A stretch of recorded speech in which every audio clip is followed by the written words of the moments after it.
October 4th world Animal welfare డేగా నిర్వహించడం జరుగుతుంది. మొట్టమొదటిసారిగా ఇది 1925లో హెన్రిక్ జిమ్మెర్మ్యాన్ దీన్ని ప్రారంభించడం జరిగింది.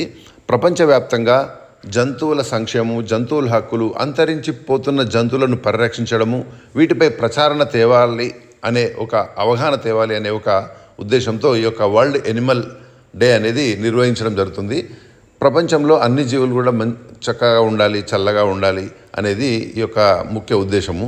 అయితే మనం భారతదేశంకు ఈ యొక్క జంతువులపై ఉన్న సంబంధాన్ని కనుక మనం చూసినట్టయితే మన సంస్కృతిలో సకల జీవరాశులను మనము దైవత్వంగా చూస్తాం. ప్రకృతి ఆరాధకులం మనం చూసినట్టయితే మన యొక్క సంస్కృతి ప్రకారంగా హయగ్రీవ స్వామి గుర్రము తలతో, అశ్వం తలతో, మత్స్యావతారం విష్ణుమూర్తి, కూర్మావతారం విష్ణుమూర్తి, నరసింహావతారం విష్ణుమూర్తి, వరహావతారం విష్ణుమూర్తి, అదేవిధంగా నందీశ్వరుడు బిగ్ బుల్ శివుడి యొక్క వాహనము, విఘ్నేశ్వరుడు ఏనుగు తలతో ఉంటాడు.